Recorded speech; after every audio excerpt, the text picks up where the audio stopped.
चलिए, तो आज जो हम लोग बात करेंगे वो बात करेंगे एप्लीकेशन ऑफ बायोट-सेवर्ट लॉ कि बायोट-सेवर्ट लॉ का जो एप्लीकेशन है वो क्या है।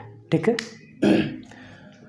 तो जो बायोट-सेवर्ट लॉ था, बायोट-सेवर्ट लॉ के द्वारा हम लोगों को एक फार्मूला मिला था। जो फार्मूला क्या था कि करंट एलिमेंट मतलब कोई छोटा एक वायर का छोटा सा पार्ट, ठीक है, वायर में जो करंट आई फ्लो हो रही है, छोटा सा पार्ट के कारण जो मैग्नेटिक फील्ड मिला था वो क्या मिला था, dB = mu naught upon 4 IDL sin theta upon r², ये मिला था हम लोग को। ठीक है, तो आज हम लोग क्या करेंगे, इनके एप्लीकेशन पे बात करेंगे कि इनका यूज कहाँ है।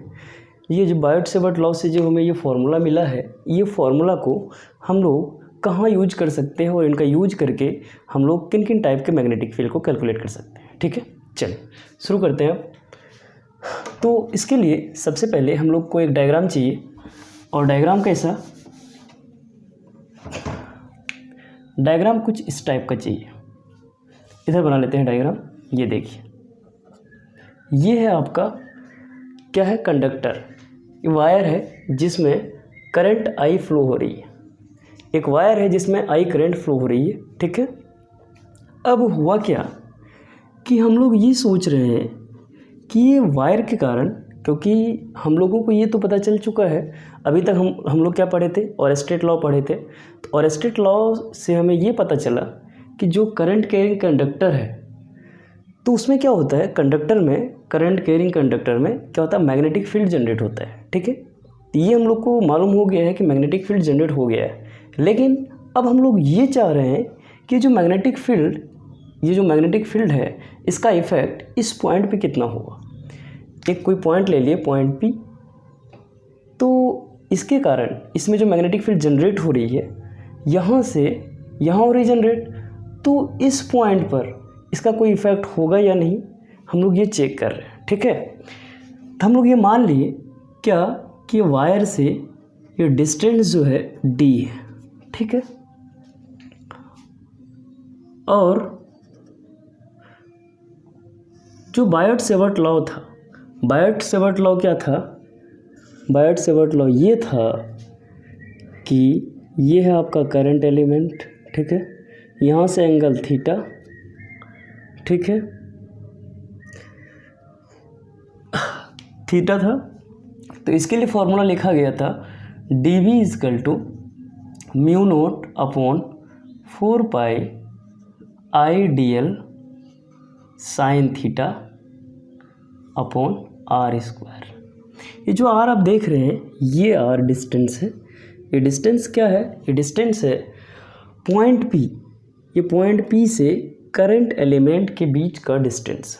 ठीक है, ये जो एंगल थीटा देख रहे हैं, साइन के साथ में एंगल थीटा देख रहे हैं, ये क्या है, angle between current element and line which is drawn between the point P and current element. ठीक है, ये है आपका एंगल।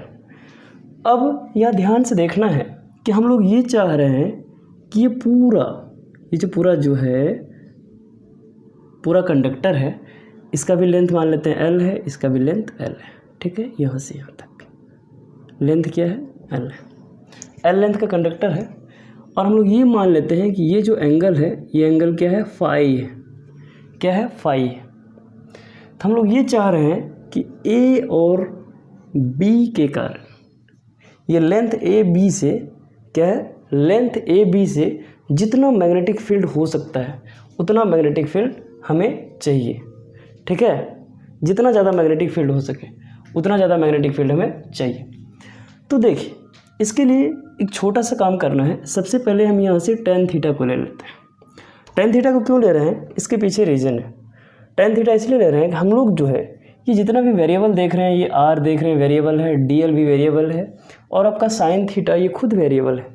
ये तीनों वेरिएबल को हम लोग एक वेरिएबल में करेंगे, क्योंकि जब तक तीनों वेरिएबल को हम लोग एक साथ नहीं लाएंगे तो ये पूरा करंट, ये जो पूरा देख रहे हैं हम लोग, तो अभी केवल ये मैग्नेटिक फील्ड dB जो देख रहे हैं, केवल ये छोटा सा लेंथ के कारण है। हम लोग क्या चाह रहे हैं ये पूरा लेंथ के कारण मैग्नेटिक फील्ड कितना होगा। तो इसके लिए क्या करना पड़ेगा, ये जो तीनों वेरिएबल है, ये थीटा, डीएल लेंथ और ये स्मॉल आर, ये तीनों वेरिएबल को एक जगह लाना पड़ेगा। इसके लिए क्या करना पड़ेगा, सबसे पहले अब ये ट्रायंगल को कंसीडर कीजिए। ये ट्रायंगल जो है राइट एंगल ट्रायंगल है। देखिए ये यही ट्रायंगल है, लेंथ एल है ट्रायंगल का, ये डिस्टेंस आर है, यहाँ आपका करंट एलिमेंट और ये एंगल थीटा है। ये क्या है, angle between line which is drawn from the point R and current element, and जो ये एंगल है किसके बीच, ये करंट एलिमेंट खुद जो वायर है। अब ये एंगल क्या है आपका फाई है और ये क्या है 90 डिग्री। क्योंकि ये जो ट्रायंगल है ये ट्रायंगल राइट एंगल ट्रायंगल है, ठीक है। ये ट्रायंगल का कोई नाम दे देते हैं हम लोग, इसको बोल देते हैं ओ और इसको क्या बोलते हैं, क्यू बोलते हैं। ये ओ है और ये आपका पी है। मतलब ये जो ट्रायंगल देख रहे हैं राइट एंगल ट्रायंगल, ये ट्रायंगल को हम लोग यहाँ बाहर कर लिए हैं। अब यहाँ से हम लोग कुछ कैलकुलेट करना चाह रहे हैं। जैसे अगर हम लोग यहाँ से tan फाई का वैल्यू निकालना चाहें, tan फाई क्या आएगा, tan फाई का वैल्यू, tan थीटा का फॉर्मूला क्या होता है, परपेंडिकुलर बाय बेस। परपेंडिकुलर है इसके लिए L, एंगल फाई के लिए, बेस आपका डिस्टेंस D है, यही डिस्टेंस है ना D। तो यहाँ से tan फाई जो आएगा L/D आएगा, ठीक है। अब ये D को हम लोग इधर कर लेते हैं, D tan phi equal to L। अगर हम लोग इसको डिफ्रेंशिएट कर दें with respect to theta, differentiate with respect to theta नहीं फाई के रिस्पेक्ट में डिफ्रेंशिएट करेंगे तो D तो कांस्टेंट है, D का कुछ नहीं होगा, tan का क्या हो जाएगा sec square phi and d phi equal to ये DL। तो अब देखिए DL, यहाँ जो DL था, ये DL का वैल्यू हम लोग को फाई के टर्म में मिल चुका है। अब हम लोग को R को चेंज करना है। R को चेंज करने के लिए हमें क्या लेना पड़ेगा, ये और ये कांस्टेंट लेंथ। इसके लिए क्या लगाएंगे, ये है बेस, एंगल फाई के लिए ये है बेस और ये क्या है, ये है हाइपोटेनस। मतलब हम लोगों को लेना पड़ेगा कॉस। क्या लेना पड़ेगा, कॉस। कॉस का फॉर्मूला था बेस अपॉन हाइपोटेनस। इसको अलग कर देते हैं। कॉस का फॉर्मूला क्या होता है, बेस अपॉन हाइपोटेनस। तो बेस कितना है आपका D है, हाइपोटेनस है आपका R। तो जो आपका कॉस फाई आया है, कॉस फाई का वैल्यू है D अपॉन R। अगर हम लोग यहाँ से R को देखें, cos phi D Y cos phi आ जाएगा, कॉस फाई। तो R equal to 1/cos sec हो जाएगा। तो हम लोग इसको ऐसे बोल सकते हैं D सेक फाई, ठीक है। अब देखिए ये भी ट्राइगोनोमेट्रिक फंक्शन में कन्वर्ट हो गया, जो आपका R था ट्राइगोनोमेट्रिक फंक्शन में कन्वर्ट हो गया स्मॉल r, और आपका जो DL था ये भी ट्राइगोनोमेट्रिक फंक्शन में कन्वर्ट हो चुका है। अब ये बच गया अपने पास थीटा। इनको भी कन्वर्ट करना है फाई के टर्म में। इनको कन्वर्ट करने का बहुत ज़्यादा आसान तरीका है, ये तरीका आपको यहाँ से मिलेगा। ये क्या है 90 डिग्री, आपको पता है ये 90 डिग्री है। आपको ये पता है कि जो ट्रायंगल होता है, ट्रायंगल के तीनों एंगल का जो सम होता है वो 180 डिग्री के इक्वल होता है, ठीक है। अब तीनों एंगल का सम कर दीजिए। अगर आप देखें तो फ्रॉम ट्रायंगल PQO तो क्या होगा, angle P plus angle Q plus angle O equal to 180 degree. Because ये थ्योरम है आपका कि sum of the angle of all three angles of triangle are equal to 180 degree, ठीक है। तो तीनों को जोड़ेंगे तो एंगल P जो आपका है फाई है, एंड एंगल Q आपका थीटा है, एंड एंगल O आपका 90 डिग्री है, और इधर खुद 180 डिग्री। जब ये 90 उधर जाएगा तो माइनस हो जाएगा, उधर 180 में से 90 माइनस कर देंगे, 90 बचेगा। मतलब ये कि थी जो फाई प्लस थीटा है ये 90 डिग्री हो जाएगा, ये होगा। तो यहाँ से आपका जो फाई का वैल्यू है, फाई नहीं हमें थीटा का वैल्यू चाहिए, थीटा का वैल्यू जो है क्या आ जाएगा 90 माइनस फाई। बस हो गया काम अपना तमाम। यहाँ से क्या हो गया, अपना काम हो चुका है। यहाँ से क्या करेंगे, फाई को उधर भेज देंगे, फाई माइनस में चला जाएगा, थीटा बच जाएगा, थीटा का वैल्यू हो जाएगा 90 डिग्री माइनस फाई। अब देखिए थीटा भी फाई में कन्वर्ट हो गया। तीनों को हम लोग एक ट्रायगोनोमेट्रिक फंक्शन के दायरे में ले आए हैं, और ये जो एंगल है तीनों में सेम एंगल लाए हैं, एंगल फाई, ठीक है। अब जो है ये पूरा जो वेरिएबल है, तीनों अलग अलग वेरिएबल था, अब तीनों वेरिएबल जो अपना फाई के टर्म में आ गया, ठीक है। अब हम लोग इसको सही से इंटीग्रेशन कर पाएंगे। उसके बाद इंटीग्रेट करने के बाद ये डीएल का इंटीग्रेट करेंगे कहाँ से कहाँ तक, ये एंगल यहाँ से यहाँ तक क्या मान लेते हैं हम लोग, ले लेते हैं फाई वन ले ले या थीटा वन ले ले, थीटा वन सबसे अच्छा रहेगा, थीटा वन, और यहाँ से यहाँ तक हम लोग ले लेते हैं थीटा टू। अब यहाँ ध्यान देने वाली बात ये है, ये लाइन को आप मानिए हॉरिजेंटल लाइन एक्स एक्सिस का, आपको ये कॉन्सेप्ट पता होना चाहिए। अगर पता नहीं है तो एक बार जान जाइए कि ये है अपना एक्स एक्सिस। अब अगर यहाँ से एंगल ऐसे मेजर करते हैं, कौन सा डायरेक्शन में, ये कौन सा डायरेक्शन होगा, एंटी क्लॉकवाइज, और ये क्या होगा, क्लॉकवाइज। अब इधर देखिए, ये क्या है आपका, ये ओहो इनको वैसे लेना था, ये क्या है आपका, ये आपका क्लॉकवाइज, घड़ी की दिशा में। जब भी आप एंगल को क्लॉकवाइज डायरेक्शन में मेजर करते हैं, आपको हमेशा एंगल नेगेटिव लेना पड़ता है। अगर आप एंगल को एंटी क्लॉकवाइज में मेजर करते हैं तो एंगल को हमेशा क्या लेते हैं, पॉजिटिव लेते हैं। तो यहाँ से ऐसे मेजर करेंगे ये पॉजिटिव, यहाँ से ऐसे मेजर करेंगे ये नेगेटिव, ठीक है। तो हम लोग जब इंटीग्रेट करेंगे कौन सा, थीटा वन एंगल लेंगे, तो ये एंगल हम लोग क्या लेंगे, नेगेटिव लेंगे, क्योंकि ये क्लॉकवाइज डायरेक्शन है, ये माइनस थीटा वन हो जाएगा, और ये एंटी क्लॉकवाइज डायरेक्शन, घड़ी की विपरीत दिशा, एंटी क्लॉकवाइज, क्लॉकवाइज मतलब घड़ी की दिशा, ठीक है। चलिए तो ये पूरा नोट कर लीजिए, हम लोग आगे बढ़ते हैं।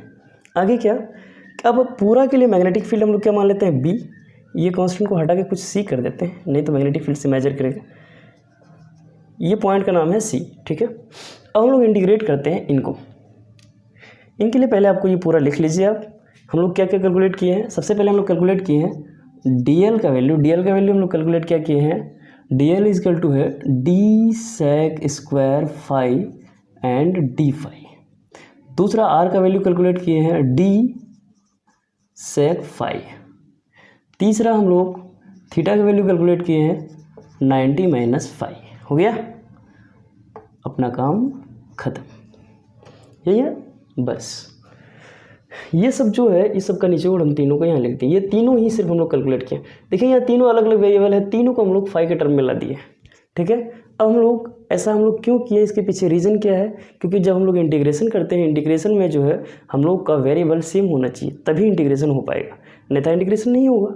तो इंटीग्रेशन करने के लिए हम लोग ये तीनों वेरिएबल को एक ही वेरिएबल में ले आए, तीन अलग अलग टाइप के वेरिएबल को एक ही वेरिएबल में कन्वर्ट कर दिए, ठीक है। चलिए आगे बढ़ते हैं, इसको इरेज करते हैं। इसको इरेज करने के बाद अब हम लोग तुरंत सीधा इस पे लगाएंगे इंटीग्रेशन। ये इंटीग्रेशन का चिन्ह होता है। इंटीग्रेशन क्या है, इंटीग्रेशन का मतलब होता है सम, ठीक है। छोटे छोटे स्ट्रिप को ऐड करना, जब छोटे छोटे स्ट्रिप को आप ऐड कर देंगे एक बड़ा सा स्ट्रिप बन जाता है, इसी को इंटीग्रेशन बोलते हैं।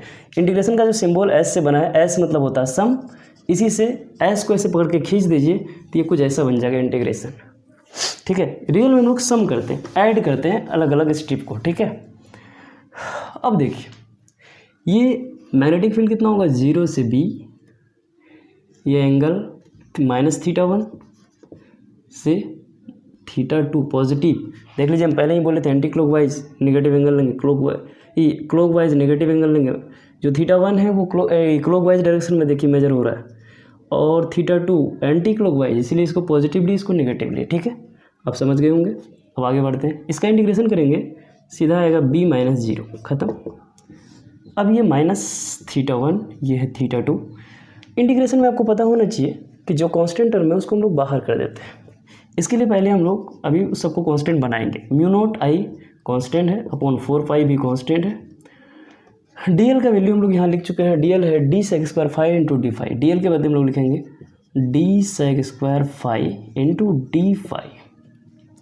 साइन थीटा की जगह हम लोग लिखेंगे 90 माइनस फाई, ठीक है, अपॉन आर की जगह क्या लिखेंगे, डी सेक फाई, आर की जगह रखेंगे डी सेक फाई, आर में स्क्वायर तो इसमें स्क्वायर।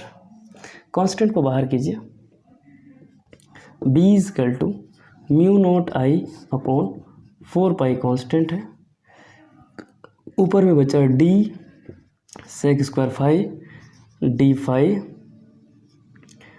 और sine 90 minus theta sine 90 minus phi क्या होगा कॉस फाई। अब ये फॉर्मूला क्लास 10th में भी पढ़ चुके हैं।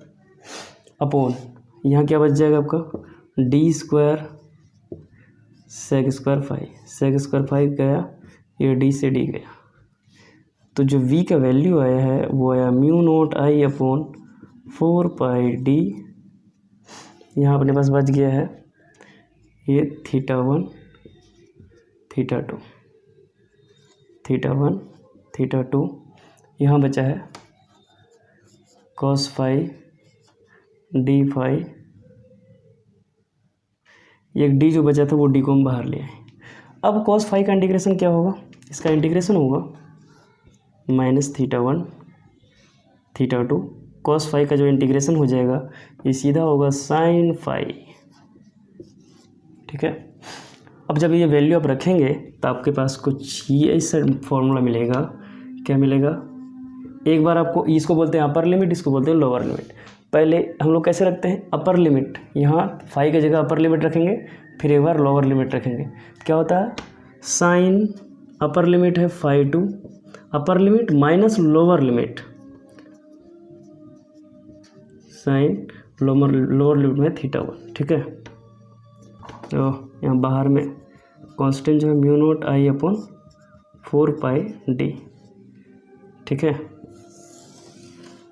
लेकिन अभी भी इसमें कुछ बचा हुआ। जब भी, चूँकि आपको पता है साइन जो है वो ऑड फंक्शन है, तो ऑड फंक्शन होने के कारण ये जो एंगल अंदर में देख रहे हैं एंगल के पास नेगेटिव, ये नेगेटिव बाहर आ जाएगा, इनके साथ मल्टीप्लाई होकर इसको पॉजिटिव बना देगा। ठीक है, तो सबसे पहले आप इनको लिखिए, ये पूरा प्रोसेस लिखिए, उसके बाद फिर हम छोटा सा टर्म बचा है इसको कैलकुलेट कर लेते हैं। ठीक है, जल्दी लिखा जाए क्योंकि अपना वीडियो का जो लेंथ है वो बहुत बड़ा हो चुका है। चलिए शुरू करें। अब देखिए, ये फ़ोटो का कोई काम नहीं रहा, ये फ़ोटो को हम लोग इरेज कर देते हैं। इनको भी आप लिख ही चुके होंगे, नहीं तो एक बार पॉज करके ज़रूर लिख लीजिए। अब हम इसको इरेज करने जा रहे हैं। देखिए, अब अगर यहाँ से देखेंगे magnetic field B equal to आपको क्या मिलेगा, mu naught I upon 4 pi D sine theta 2 plus sine theta 1। अब में से बहुत कोई सोच रहे होंगे ये माइनस प्लस कैसे हो गया, ये माइनस जो है बाहर आ जाएगा, जो कि ऑड फंक्शन होता है। ऑड फंक्शन को जब हम माइनस से मल्टीप्लाई करते हैं तो minus of F of x होता है। जैसे हम आपको दिखाते हैं, अगर कोई फंक्शन आपके पास एफ एक्स है, अगर ये ऑड फंक्शन है तो ये क्या हो जाएगा, अगर इसको हम माइनस से मल्टीप्लाई करेंगे इसके अंदर में, तो ये माइनस बाहर आ जाता है। तो ये साइन के अंदर में माइनस से मल्टीप्लाई, ये माइनस बाहर आके इसके साथ मल्टीप्लाई होगा, ये माइनस के साथ मल्टीप्लाई होगा, ये माइनस इसके साथ बाहर होकर इसके साथ मल्टीप्लाई होगा, माइनस इंटू माइनस क्या हो जाएगा, प्लस। ठीक है, तो ये है ऑड फंक्शन की कहानी। तो यहाँ से आपको मैग्नेटिक फील्ड मिल चुका है mu naught I upon 4 pi D sine theta 2 plus sine theta 1। ठीक है, ये है बायोट-सेवर्ट लॉ का एप्लीकेशन। अब इनका यूज करके हम लोग डिफरेंट शेप में जब करंट को ले जाएंगे, डिफरेंट शेप में, मान लीजिए सर्कल में ले जाएंगे और सब जगह बहुत जगह ले जाएंगे। वायर चाहे जैसा रहे, इन्फिनिटी वायर है, इन्फानाइट वायर है, जैसे मान लीजिए इन्फानाइट कहीं से आ रहा वायर फिर कहीं चला गया वायर, इसके लिए अगर हम लोग मैग्नेटिक फील्ड कैलकुलेट करना हो तो हम लोग इसके लिए भी कैलकुलेट करेंगे नेक्स्ट वीडियो में। अभी फ़िलहाल आज इतना ही तक। ठीक है, तो धन्यवाद।